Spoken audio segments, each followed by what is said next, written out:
अस्सलाम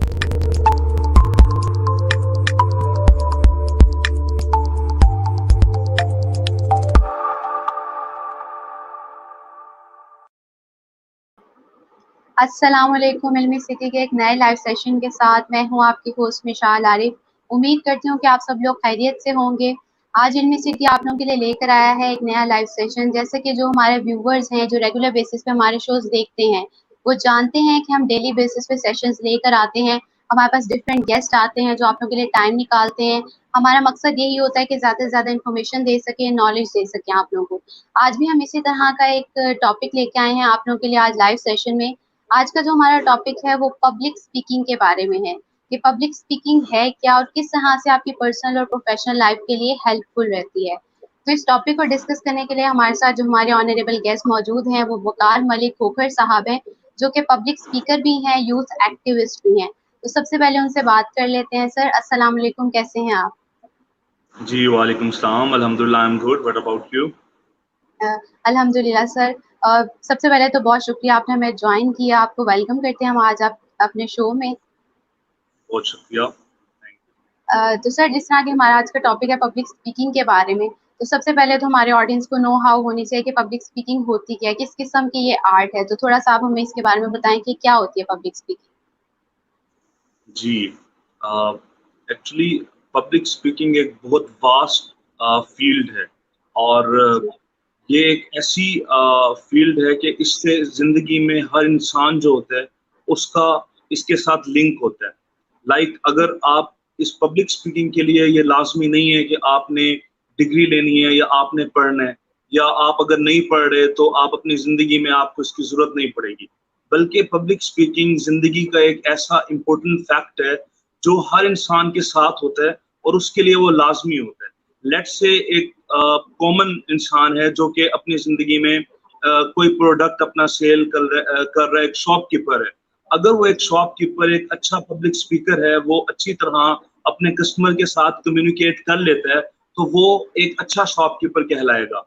लोगों की डीलिंग्स और कम्युनिकेशन को एक्चुअली पब्लिक स्पीकिंग कहते हैं। लेकिन पब्लिक स्पीकिंग को अगर हम स्पेसिफाई कर दें तो फिर हम इसको ये कहते हैं कि एक ऐसा आर्ट ऑफ स्पीकिंग जिसमें आप एक लार्ज ऑडियंस के साथ बात कर रहे होते हैं और उनसे बात करते हुए उनको इन्फ्लुएंस करने की कोशिश कर रहे होते हैं।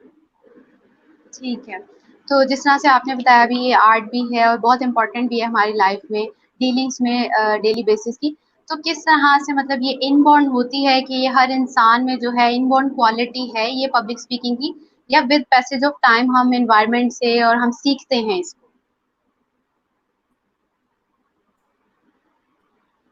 सेंसेस हैं और ये जो 5 सेंसेस हैं अल्टीमेटली हर इंसान के पास होती हैं। अब इसमें होता ये है कि कुछ लोग जो बोर्न होते हैं उनमें एक कैपेसिटी होती है कि वो शुरू से इसके अंदर एक्सेल कर रहे होते हैं। लेकिन कुछ लोग ऐसे होते हैं जिनको इसमें एक्सेल करने के लिए शार्पनेस की ज़रूरत होती है। लेकिन दुनिया में जो भी इंसान पैदा होता है मेजॉरिटी वो सब ये सलाहियत रखते होते हैं। लेकिन इस सलाहियत को डिफाइन करने के लिए आपको सर्टेन पैरामीटर्स की ज़रूरत होती है, मेंटोर्स की ज़रूरत होती है, ऐसे एटमॉस्फेयर की ज़रूरत होती है कि आपकी कॉन्फिडेंस बिल्डअप हो, आपको इसकी इम्पोर्टेंस पता चले। और जब आपको इसकी इम्पोर्टेंस पता चल जाती है और आप इसके साथ अच्छे से डील कर लेते हैं, तो फिर क्या होता है कि आप इसको बहुत अच्छे से यूटिलाइज़ कर सकते हैं अपनी पर्सनल लाइफ में। ठीक है। तो जिस तरह से पब्लिक स्पीकिंग की इम्पोर्टेंस की हम बात ही कर रहे हैं कि किस तरह से आप सीख भी लेते हैं, तो इफेक्टिव कम्युनिकेशन भी यही है और पब्लिक स्पीकिंग। तो ये लर्निंग में कितनी वैल्यू ऐड करती है अगर हम बात करें कि लर्निंग को कितना ज़्यादा ये फ़ायदेमंद है इसके लिए? अल्टीमेटली जो पब्लिक स्पीकिंग एक आर्ट है, ये डिपेंड करता है कि आप अगर कोई आपके साथ कम्युनिकेशन कर रहा है, कोई आपसे बात कर रहा है, तो क्या आप उसकी बात को बेहतर तरीके से अंडरस्टैंड कर पा रहे हैं या नहीं। अगर आप में ये काबिलियत है कि आप दूसरे शख्स की बात को बेहतर तरीके से अंडरस्टैंड कर रहे हैं और वो जो मैसेज आपसे आपसे बात करने वाला कन्वे करना चाह रहा है, आप उस मैसेज को अंडरस्टैंड कर चुके हैं और उस सवाल को समझ के फिर आप उसके क्वेश्चन का आंसर देंगे, तो इसका मकसद है कि आप कामयाब हो गए हैं। तो आपके लिए दूसरे की बात को समझना और उसकी इफेक्टिवनेस को इंक्रीज करने के लिए उस बात को समझकर प्रॉपरली आंसर करना ये जरूरी है। इसकी आप अगर कॉमन लाइफ में एग्जांपल लें, तो अगर आप एक डॉक्टर के पास जाते हैं तो आपको पता तो होता है कि मुझे बुखार हो रहा है, थोड़ा सा दर्द है, लेकिन जब आप डॉक्टर के पास जाते हैं, डॉक्टर को कन्वे करते हैं, तो डॉक्टर डायग्नोस करता है कि आपको एग्जैक्ट प्रॉब्लम क्या है। तो वो जो डॉक्टर आपको डायग्नोजिशन प्रोसीजर में लेके जा रहे होते हैं और फिर वो डायग्नोस करके आपको मेडिसिन देते हैं, तो ये एक्चुअली उनकी स्पेशलाइजेशन होती है।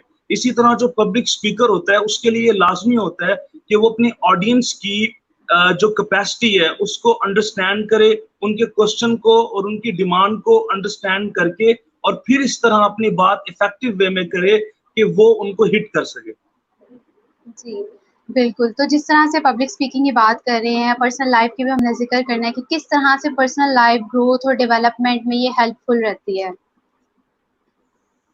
इसमें जो सबसे जरूरी चीज है, आप देखें, अगर हम बात करते हैं पर्सनल लाइफ में एक सन का अपने फादर के साथ रिलेशन, एक बेटी का अपनी माँ के साथ ताल्लुक, या एक शोहर का, जो सबसे आज हमारे माशरे में एक बहुत बड़ा मसला है, वो क्या है कि हमारा कम्युनिकेशन गैप होता है हमारी हस्बैंड एंड वाइफ का, और ये कम्युनिकेशन गैप बहुत सारी प्रॉब्लम्स की वजह बन जाता है। तो अगर आपकी पब्लिक स्पीकिंग आप आर्ट होगा, आपको अपनी बात कम्युनिकेट करना आती होगी, तो फिर जब आपकी पर्सनल लाइफ में कोई भी इशू होगा, आप प्रॉब्लम फेस कर रहे होंगे अपने पार्टनर के साथ, और आपके पास ये सलाहियत होगी कि आप अपनी प्रॉब्लम को एक ऐसे अंदाज में कन्वे करें कि आपकी वो बात आपका पार्टनर या आपके फादर या वो शख्स जो आपकी जिंदगी में आपके साथ लिंक्ड है बेहतर अंदाज में समझ पाए। तो फिर क्या होगा कि आपके जिंदगी के वो तमाम मामलात जो कम्प्लेक्सिटी की वजह से या कम्युनिकेशन बैरियर की वजह से पैदा हो रहे थे, या आपकी जिंदगी में वो जो प्रॉब्लम्स थी जिनकी वजह से आप खुश नहीं रह पा रहे थे, वो सॉर्ट आउट हो जाएंगे। तो एक्चुअली अगर हम देखें, ये public speaking which means communication bridge, जो कम्युनिकेशन ब्रिज पैदा करता है ओपोनेंट के साथ, ये आपकी पर्सनल लाइफ में आपके लिए इतनी आसानियां पैदा कर देता है कि आपका मैन टू मैन जो कम्युनिकेशन होती है और जो कॉन्फ्लिक्ट्स होते हैं उसको मिनिमम लेवल पे ले आता है। तो it's very necessary for personal life more often. जी। तो सर जिस तरह से कॉन्फिडेंस की अगर हम बात करें, समटाइम्स ऐसा होता है कि कॉन्फिडेंस होता है, लेकिन आप अपनी बात उस तरह से पहुँचा नहीं सकते पब्लिकली अगर आप स्पीकिंग की जाए तो। तो वो ऐसे लेवल पे क्या करे इंसान? हाँ, वही बात है कि हमें एक्चुअली जब भी हम कोई क्वेश्चन आता है हमारे सामने, तो हमें जी, शुरू से ये सिखाया जाता है कि आपको क्वेश्चन को ब्रेक डाउन करना है। आप क्वेश्चन को ब्रेक डाउन ऐसे करते हैं कि आप देखते हैं कि इस क्वेश्चन में सबसे पहले हमें गिवन इन्फॉर्मेशन क्या है, और फिर गिवन इन्फॉर्मेशन के बाद इस क्वेश्चन में हमसे पूछा क्या जा रहा है, और फिर हमने इसका जो आंसर देना है वो हमसे आंसर डिमांड क्या की जा रही है। इसी तरह आप कह रही है ना, जब कॉन्फिडेंस होता है आप बात कर सकते हैं, लेकिन फिर भी आप अपनी बात कन्वे नहीं कर पा रहे होते, एक कॉन्फ्लिक्ट फिर भी मौजूद होता है। उसकी वजह ये होती है कि आप में कॉन्फिडेंस तो है, आप बात तो कर पा रहे हैं, लेकिन आप ये डायग्नोज नहीं कर पा रहे कि आपने जो बात करनी है वो उसका कंटेंट क्या होना चाहिए, या आपसे जो सवाल किया जा रहा है, या जो जिस प्लेटफॉर्म पे आप बैठे हैं उस प्लेटफॉर्म पे जो ऑडियंस है, वो ऑडियंस इमोशनल है, सेंसिटिव है, या उस ऑडियंस को किस तरह की चीज जो है वो अट्रैक्ट करती है। जब एक स्पीकर इस चीज को अंडरस्टैंड कर लेगा कि जिससे वो बात कर रहा है या जिस ऑडियंस के साथ वो इंटरेक्ट कर रहा है, वो ऑडियंस उससे क्या एक्सपेक्ट कर रही है, तो फिर आप देखेंगे कि वो स्पीकर अपनी बात को 100% इफेक्टिवनेस के साथ कन्वे करने में कामयाब हो जाएगा। ठीक है। जो हमारी ऑडियंस हमें जॉइन करी, मैं उनको एक दफ़ा फिर से बताती चलूँ हमारे टॉपिक के बारे में कि आज जो हम टॉपिक डिस्कस कर रहे हैं, वो पब्लिक स्पीकिंग के बारे में है कि किस तरह से आपके प्रोफेशनल और पर्सनल लाइफ में हेल्पफुल रहता है। हमने बात कर ली है कि पब्लिक स्पीकिंग होती क्या है, पर्सनल लाइफ में किस तरह से ये हेल्पफुल है। तो सर अगर प्रोफेशनल लाइफ की बात की जाए तो उसमें कैसे हेल्पफुल रहेगी ये? हमारी स्किल्स को कैसे एनहांस करती है पब्लिक स्पीकिंग? किस तरह से लीडरशिप जो है क्वालिटीज़ हमारी इंक्रीज़ होती है इसके ज़रिए? यस, ये जो क्वेश्चन है ये एक्चुअली लाइफ चेंजिंग है लोगों के लिए अगर वे समझ जाएं। मैं आपको इसमें कुछ एग्जांपल्स दूंगा और थोड़ा सा एक्सटेंसिव आंसर दूंगा, ताकि जो हमारे सुनने वाले हैं उनको पता चले कि एक्चुअली ये जो पब्लिक स्पीकिंग या आर्ट ऑफ कम्युनिकेशन है ये है क्या। आप ये देखें कि अगर आपने एक, मैं एग्जांपल देता हूँ, let's say we have three people A B C. अब ए बी सी ने सेम डिग्री की है फॉर एग्जांपल किसी भी फील्ड के अंदर, लेकिन उनमें से जो ए है वो डिग्री तो कर चुका है लेकिन he is unable to sell himself. यानी आप जब कोई डिग्री करते हैं या आप प्रोफेशनल लाइफ में कोई भी काम करते हैं, आपकी चाहे जितनी मर्जी सलाहियत हो, आपके पास जितनी मर्जी स्किल्स हो, लेकिन अगर आप अपनी उस स्किल्स को कन्वे नहीं कर पाते, आप ये बता नहीं पाते जिसको भी आप इंटरव्यू दे रहे होते हैं या जहां भी आप अपने ऑफिस में काम कर रहे होते हैं कि आई स्टैंड समवेयर, मुझे ये काम आता है, मैं ये बात कर सकता हूँ, या अपनी टीम को लीड नहीं कर पा रहे होते, तो वो आपकी डिग्री जो है वो समटाइम्स आपके लिए यूजलेस हो जाती है। अगर हम इसकी प्रैक्टिकल एग्जांपल लें, हम देखते हैं कि पाकिस्तान में लम्स, नस्ट, इन यूनिवर्सिटीज को बहुत ज्यादा प्रेस्टिजियस यूनिवर्सिटी माना जाता है। अब उनको हालांकि एमबीए वो भी करा रहे हैं और एमबीए कोई और लोकल यूनिवर्सिटी भी करा रही है, तो क्या डिफरेंस होता है एक ऐसे स्टूडेंट में जो नस से या एमबीए से लम से एमबीए कर रहा होता है, या उस स्टूडेंट में जो एक आम यूनिवर्सिटी से कर रहा होता है? डिफरेंस सिर्फ एक ही होता है, वो क्या कि इन यूनिवर्सिटीज में जो स्टूडेंट्स होते हैं वो अपनी पढ़ाई और डिग्री के अलावा एक्स्ट्रा करिकुलर एक्टिविटीज, वो सोशल नेटवर्किंग, कम्युनिकेशन और बहुत सारी जो वर्कशॉप्स होती हैं उसमें पार्टिसिपेट करते हैं। वो सीखते हैं कि किस तरह जब वो मार्केट में जाएंगे तो वो अपने आप को बेच पाएंगे, क्या उनका एटीट्यूड होगा बात करते वक्त।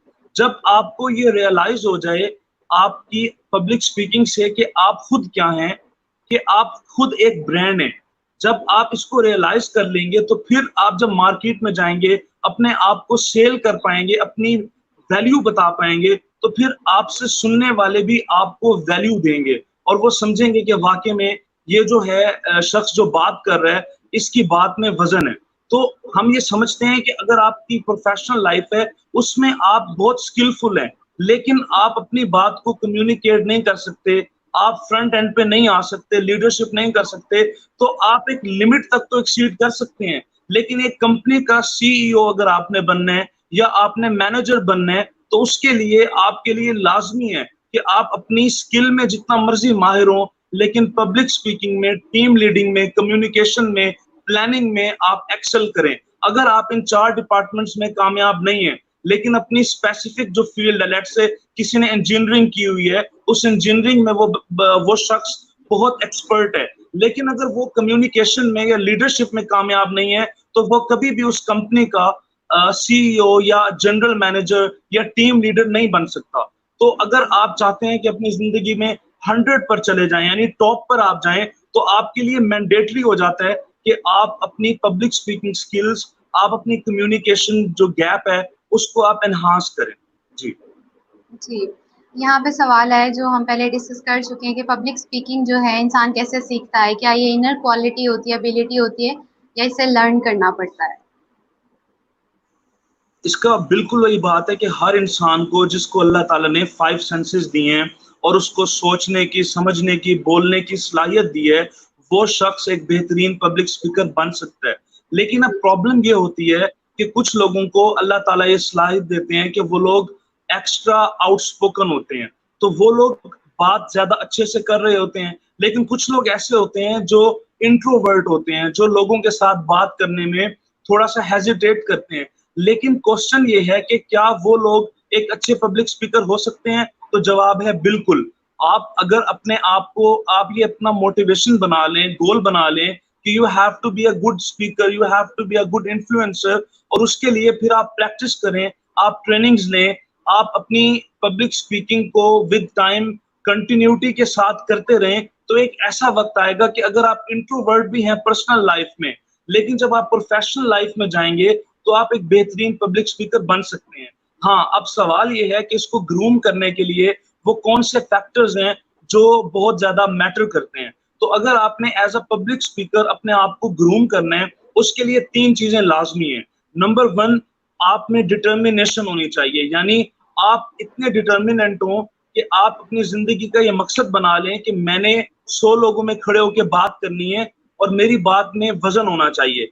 जब आप डिटर्मिनेंट होंगे तो फिर आप उसके लिए काम करना शुरू करेंगे। दूसरी चीज, आपको एक मेंटोर बनाना होगा, एक ऐसा शख्स या एक ऐसी किताब या ऐसी एक लाइन लेनी होगी जिसको आप समझें कि ये आपकी आइडियल है और आप इसको फॉलो करते हुए अपनी फर्दर लाइफ के अंदर मूवमेंट करेंगे। और जो तीसरी चीज है जो सबसे इंपॉर्टेंट है वो ये है कि आप जब पब्लिक स्पीकिंग की फील्ड में जा रहे होते हैं तो ये समझें कि आप सीखने के लिए जा रहे हैं। अगर कभी कोई आपसे ब्लंडर हो जाता है, मिसहैप हो जाता है, तो आपने ना उम्मीद नहीं होना। यानी जो सबसे इंपॉर्टेंट फैक्टर है इसमें वो ये है कि लर्निंग कंटिन्यूटी रखनी है और नाउमीदी नहीं होनी। फेलियर को आपने पॉजिटिव लेना है, फेलियर से डर के आपने पीछे नहीं हो जाना। क्योंकि जब कभी आप पब्लिक स्पीकिंग फील्ड में जाते हैं, आप लोगों से कम्युनिकेट करते हैं, तो अक्सर ऐसा हो जाता है कि आप बात करते हुए मिस्टेक कर जाते हैं। अब आप काफी टाइम से इंटरव्यू ले रही होंगी, काफी मर्तबा होता होगा कि लाइव सेशन में आपसे कुछ लफ्ज गलत प्रोनाउंस हो जाते होंगे, कुछ ब्लंडर्स हो जाते होंगे, लेकिन that is a part and parcel of a life. We need to understand कि विद टाइम आप 100% परफेक्शन में जाते हैं। जब आप अपनी जिंदगी में ये गोल अचीव कर लें कि मैं विद टाइम बेहतर हो जाऊंगा और अगर थोड़ा बहुत मुझ में मिस्टेक्स हैं तो कोई मसला नहीं है, मुझे डरना नहीं है, तो फिर आप चाहे खुदा दाद सलाहियत आप बोर्न स्पीकर ना भी हो, लेकिन विद टाइम आप बहुत अच्छे स्पीकर बन सकते हैं। जी ठीक है, यहाँ पे एक क्वेश्चन और आया कि किस तरह से हम ओवरकम कर सकते हैं फियर ऑफ पब्लिक स्पीकिंग को, and what are different training programmes for shy children. Okay, इस क्वेश्चन के अल्टीमेटली हमारे पास दो पार्ट्स हैं। नंबर वन ये है कि किस तरह अगर आपको डर लगता है पब्लिक स्पीकिंग से तो आप ओवरकम कर सकते हैं। इसका बहुत सिंपल सा आंसर है कि देखें, आपको क्यों डर लगता है पब्लिक स्पीकिंग से। वो इसलिए कि आपको ये लगता है कि शायद अगर मैं बात करूंगा तो मेरी बात को लोग सुनेंगे नहीं, मैं शायद उस तरह इन्फ्लुएंस नहीं कर पाऊंगा। यानी आप लोगों की सोच को अपने ऊपर हैवी कर लेते हैं। अब इसके लिए वैसे तो बहुत सारे सॉल्यूशंस हैं कि अगर आपने किसी टॉपिक पे बात करना है, जब आपके पास उस टॉपिक पे बात करने के लिए कंटेंट होगा, रिसर्च वर्क होगी, आप ऑलरेडी प्रिपेयर्ड होंगे कि मैंने ये क्वेश्चंस पूछने हैं, ये क्वेश्चन जाएंगे तो मैंने इनका ये जवाब देना है, इस चीज का ये इंट्रोडक्शन है। यानी सबसे पहले आपने क्या करना है कि अपनी जो वर्क है, रिसर्च वर्क है, उसे कंप्लीट कर लेना है। कंटेंट आपका कंप्लीट हो जाएगा, फिर आप उसको अपने आप को हेल्प आउट के लिए कुछ पॉइंट्स जो है वो नोट डाउन कर लेंगे।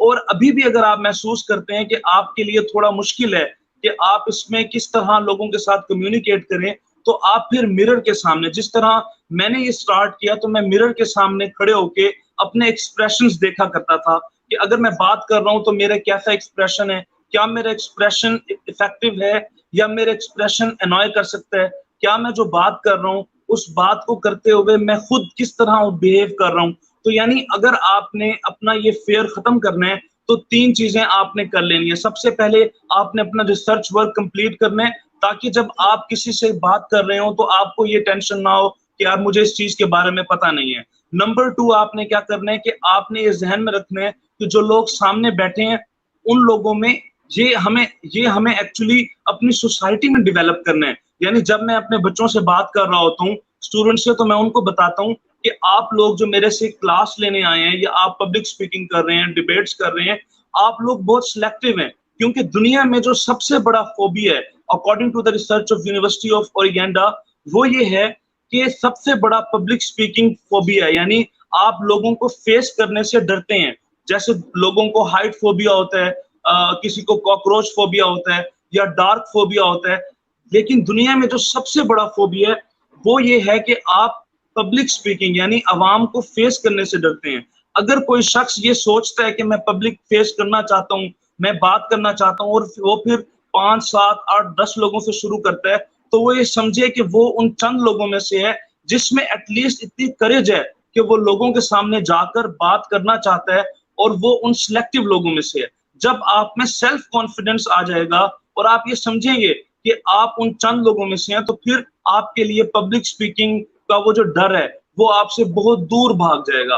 और तीसरी चीज जो मैंने आपसे पहले शेयर की वो ये कि अगर आपको कभी ब्लंडर हो गया, कोई मिस्टेक हो गई या कोई प्रॉब्लम हो गया, तो आपने उससे डरना नहीं है। आपने समझना है कि ये लर्निंग प्रोसीजर है, ये मिस्टेक हुई है तो अब मैं इससे और बेहतर हूंगा।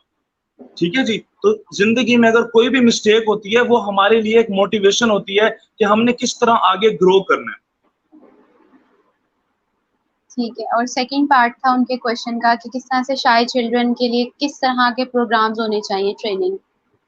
हाँ, उसका बेसिक ये है कि हमें हमारे मुल्क में ये बहुत बड़ा प्रॉब्लम है कि हम अपने बच्चों की उस तरह ट्रेनिंग नहीं कर रहे। लेकिन अगर आप वेस्ट में जाएँगे तो जैसे आपका न्यू बोर्न बेबी होता है, वो स्टार्ट कर देते हैं उसकी ग्रूमिंग।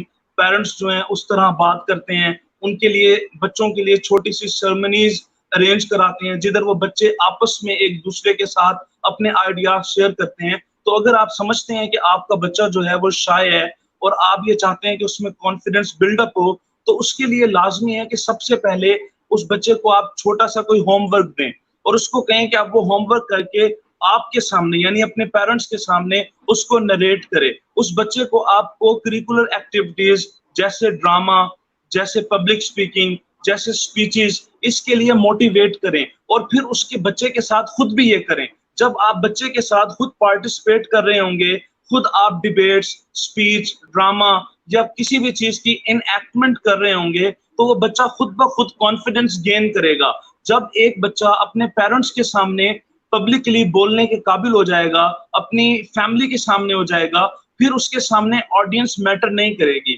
यानी अगर हमारा बच्चा शाय है, इंट्रोवर्ट है और हम चाहते हैं कि वो कॉन्फिडेंस बिल्डअप करे, तो हम शुरू से उसको एक ऐसा एटमॉस्फेयर दें कि हम उसको वैल्यू दें, हम उसको रिस्पेक्ट दें। हम अगर आपस में कोई फैमिली में बैठे हैं और कोई डिसीजन लिया जा रहा है, तो हम उस बच्चे से पूछें कि आप क्या समझते हैं? इसके ऊपर आपका क्या पॉइंट ऑफ व्यू है? तो जब वो बच्चा एक फैमिली के अंदर बैठ के बड़ों में एक मशवरा देगा, अपना डिसीजन देगा, पॉइंट ऑफ व्यू देगा, तो अल्टीमेटली उस बच्चे में एक कॉन्फिडेंस बिल्डअप होगा कि यार मेरी भी कोई वैल्यू है, मैं भी बात कर सकता हूँ। मेरी जो सोच है उसमें इतनी इंपॉर्टेंस है कि मेरी फैमिली, मेरे बड़े मुझे रिगार्ड कर रहे हैं। तो जब इस तरह की आप छोटी-छोटी एक्टिविटीज़ करेंगे, तो विद टाइम आप देखेंगे कि आपका बच्चा खुद ब खुद कॉन्फिडेंस गेन कर जाएगा और फिर वो पब्लिकली बात करने के काबिल हो जाएगा। जी, ये बहुत ही खूबसूरत बात थी। छोटी-छोटी सी चीज़ें हैं जिनको अगर आप करोगे इम्प्लीमेंट, तो उससे आप बहुत कुछ सीख सकते हैं। यहाँ पे शकील अहमद साहब का एक क्वेश्चन है कि पब्लिक स्पीकिंग के लिए टॉपिक्स कैसे चूज़ करें? क्योंकि लिसनर्स का जो इंटरेस्ट है और रिस्पॉन्स स्पीकर के लिए बहुत ज़रूरी होता है। हाँ, बिल्कुल ठीक बात है। देखें, सबसे पहले तो शकील साहब को ये समझने की ज़रूरत है कि इंसान जब पब्लिक स्पीकिंग कर रहा होता है शुरू में, वो अपनी ज़ात के लिए कर रहा होता है। यानी सबसे पहला बेनिफिट उसको हो रहा होता है। तो आपने सबसे पहले जब आप इनिशियल फेजेज़ पे होते हैं, आपने ये नहीं देखना होता कि आपकी जो ऑडियंस का रिस्पॉन्स उस लार्ज लेवल पे क्या है। यानी ऑडियंस मैटर करती है, आप ऑडियंस की नर्व्स देखते हैं, लेकिन आपने ये भी देखना होता है कि आपका अपना इंटरेस्ट किस टॉपिक में है। लेट्स से अगर आप मुझसे पूछेंगे तो मेरा इंटरेस्ट इंटरनेशनल रिलेशंस में, पॉलिटिक्स में, इंटरनेशनल पॉलिटिक्स में, हिस्ट्री के अंदर या फिर एवोल्यूशन प्रोसेस जो है इस दुनिया का, उसमें मेरी ग्रिप है। तो अगर मुझसे कोई कभी कहेगा कि आप किस टॉपिक पे बात करना चाहते हैं, तो सबसे पहले मैं कोशिश करूंगा कि मैं उस टॉपिक पे बात करूं जिस टॉपिक पे मेरी ग्रिप है। जब मेरी जिस टॉपिक पे ग्रिप होगी और मैं उस टॉपिक को एक अच्छे तरीके से एक्सप्लेन कर पाऊंगा, तो होगा ये कि जो सामने आपकी ऑडियंस है, आपको सुनने वाली है, उसमें से वो लोग जिन लोगों का इंटरेस्ट इन टॉपिक्स में नहीं भी होगा, लेकिन चूंकि आप अपनी बात को इतने बेहतर अंदाज से एक्सप्लेन कर रहे होंगे, क्योंकि आपको उस बात पर ग्रिप होगी, तो अल्टीमेटली उन लोगों में से 50 टू 70% का इंटरेस्ट खुद ब खुद डिवेलप हो जाएगा। लेकिन अगर आप ये सोचें कि पब्लिक हमारी मसालेदार न्यूज़ सुनना चाहती है, कंट्रोवर्सी सुनना चाहती है, या पब्लिक हमारी ये सुनना चाहती है कि किसके घर में क्या हो रहा है, अनफॉर्चुनेटली अगर आप उस तरफ जाएँगे, तो उसका नुकसान ये हो जाएगा कि आपको उस टॉपिक्स पर ग्रिप नहीं होगी। आप उन टॉपिक्स पर जब ग्रिप नहीं होगी, आप अच्छे से एक्सप्लेन नहीं कर पाएँगे, अपनी बात को कन्वे नहीं कर पाएँगे, तो ख़्वाह पब्लिक का इंटरेस्ट भी हो उन टॉपिक्स में, लेकिन आपकी बात इतनी इफेक्टिव नहीं होगी कि वो इन्फ्लुएंस कर पाए या लोगों को कैप्टिवेट कर पाए। So if you want your conversation to be very effective, you have to be very clear about your own grip of the topic. अगर आपको टॉपिक पर ग्रिप है बहुत अच्छे से, तो फिर आपकी जो ऑडियंस है वो खुद ब खुद जो है वो अट्रैक्ट होने लग जाती है विद टाइम। जी, ठीक है। तो यहाँ एक और क्वेश्चन आया कि इंटरव्यूज में रिजेक्ट होने की वजह हमारी पब्लिक स्पीकिंग है, और पब्लिक स्पीकिंग हमारे प्रोफेशनल लेवल में कितनी मैटर करती है, सक्सेस फैक्टर जो है कितना डिपेंड करता है फर्दर हमारे गुड फ्यूचर के लिए।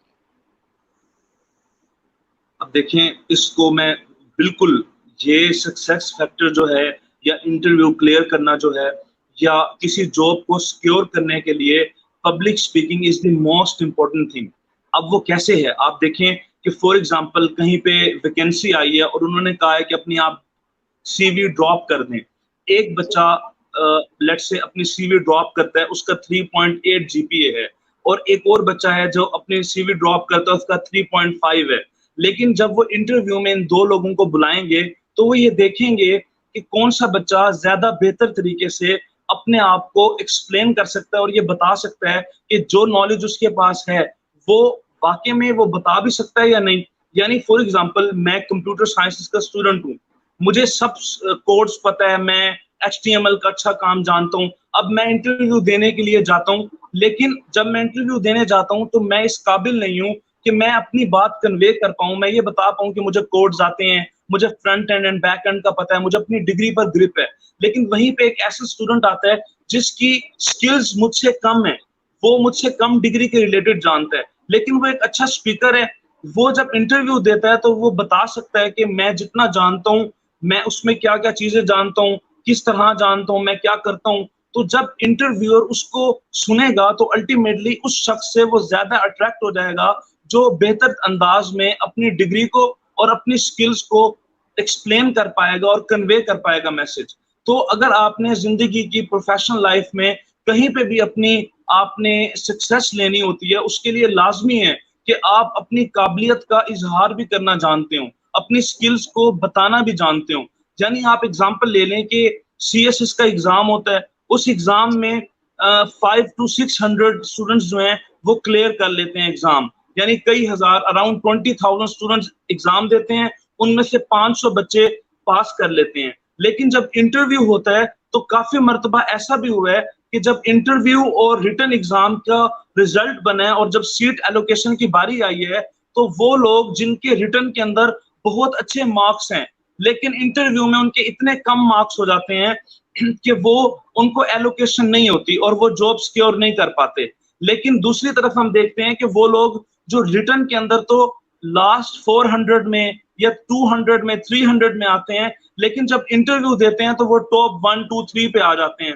उससे क्या होता है कि वो जो अच्छी पोस्ट होती हैं पैस की, पाकिस्तान एडमिनिस्ट्रेटिव सर्विसेज की, उन जॉब्स को वो सिक्योर कर लेते हैं। तो हम देखें कि पाकिस्तान का जो सबसे बड़ा टेस्ट है competitive exam, that is CSS, और हर बंदा ड्रीम कर रहा होता है। तो अगर आपने CSS को उसमें कामयाबी लेनी है तो उसमें रिटन यानी आपकी राइटिंग स्किल्स मैटर करती हैं, लेकिन अगर आपने अपनी जॉब सिक्योर करनी है तो आपका कम्युनिकेट करना सबसे इंपॉर्टेंट है। अब मैं इसकी आपको पर्सनल लाइफ में एग्जांपल दे दूंगा। मेरे 2 से 3 दोस्त हैं, they have appeared in CSS, they cleared the written exam, but unfortunately जब वो इंटरव्यू देने गए they were not able to communicate very well, unfortunately, तो उनकी एलोकेशन नहीं हुई। यानी अब एक शख्स ने इतनी मेहनत की है, वो रिटर्न में इतना अच्छा है, लेकिन चूंकि वो कम्युनिकेशन सही नहीं कर पाया या इन्फ्लुएंस नहीं कर पाया तो he is unable to secure the job.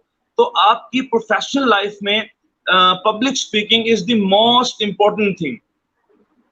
जी, तो जिस तरह हमने बात की पब्लिक स्पीकिंग में कन्वे करना बहुत इंपॉर्टेंट है, कम्युनिकेशन बहुत इंपॉर्टेंट है, कॉन्फिडेंस बहुत ज़्यादा इंपॉर्टेंट है, कन्विक्शन कितने इंपॉर्टेंट है, कन्विंसिंग पावर हमारी कितनी स्ट्रांग होनी चाहिए एज अ पब्लिक स्पीकर। हाँ, आपको मैं बताना चाहूंगा दुनिया में सबसे मुश्किल काम जो है वो किसी को कन्विंस करना है। And if you are able to convince people, if you are able to influence them, then you can steal the world. यानी it's a very famous proverb कि if you are able to convince और if you are able to change mind of people, as changing mind of people is the most difficult thing. तो आप अगर लोगों का जहन बदल सकते हैं और उनको कन्विंस कर सकते हैं तो फिर दुनिया में आप कुछ भी कर सकते हैं। तो जब आप पब्लिक स्पीकिंग की आर्ट होती है, आपके पास फिर ऑप्शंस होती हैं कि आप किसी से बात कर रहे हैं, आप देखते हैं कि उनका क्या इंटरेस्ट है, किस तरह की बातों पे आपका जो जिससे आप बात कर रहे हैं वो अट्रैक्ट होते हैं, उन बातों के ऊपर वो किस तरह रिएक्ट करते हैं, किस तरह जो बातें आप उनके साथ कर रहे होते हैं उन बातों को वो हिट कर रहे हैं या नहीं कर रहे। अगर आप एज अ पब्लिक स्पीकर ये डायग्नोस करने में कामयाब हो जाएं कि जिससे आप बात कर रहे हैं वो आपकी बात से इन्फ्लुएंस हो रहा है, क्या ये बात उसको हिट कर रही है, क्या ये जो पॉइंट्स आप रेस कर रहे हैं ये उस शख्स के पिकिंग पॉइंट्स हैं, अगर आपने ये डिस्क्लोज कर लिया तो फिर आप कामयाबी की बुलंदी में चले जाते हैं। और किसी को कन्विंस कर लेना दुनिया का मुश्किल तरीन काम है, लेकिन जो लोग ये कर लेते हैं वो अल्टीमेटली सिर्फ पब्लिक स्पीकर होते हैं। यानी अगर आप पब्लिक स्पीकर नहीं है तो आप कन्विंस नहीं कर सकते लोगों को। तो for convincing other people it's very mandatory for you that you have to be a good public speaker. ठीक है। और सर लास्ट में हमें कुछ टिप्स दे दीजिए। वैसे तो सारे ही आपका प्रोग्राम इसी तरह से था, सारा मैसेज था, टिप्स थी, किस तरह से जो है पब्लिक स्पीकिंग को हम इनहैंस कर सकते हैं अपनी, अगर हमारे पास स्किल्स हैं उसको इनहैंस कैसे कर सकते हैं? बस इसमें बहुत शॉर्ट एंड पे बात है, हमारे लिए बहुत लाजमी चीज़ है कि अगर आपने पब्लिक स्पीकिंग को इनहैंस करना है तो 3 चीज़ें आपने ध्यान में रखनी है। नंबर 1 कि फेलियर से डरना नहीं है। अगर कोई ब्लंडर होता है, कोई मिस्टेक होती है तो आपने कभी नहीं डरना। आपने समझना है कि जो फेलियर है ये एक्चुअली आपको एक मौका दे रहा है कि आप एक स्टेप और आगे चले जाएं। नंबर 2 डिटर्मिनेशन, यानी आप जिंदगी में कुछ सोच लें तो आप अपने जहन में ये रखें कि आपने डिटर्मिनेंट रहना, फिर हिम्मत नहीं हारनी जब तक आपका गोल अचीव नहीं होता। और नंबर 3 आपको अच्छी रिसर्च वर्क करनी है, यानी बहुत पढ़ना है, कोशिश करें किताबें पढ़ें। जैसे मैं अगर इंटरनेशनल रिलेशंस मुझे पसंद है तो मैं नदीम पराचा को पढ़ता हूँ। अगर आप फिलॉसफी पढ़ना चाहते हैं तो आप एलिफ शैफर को पढ़ें।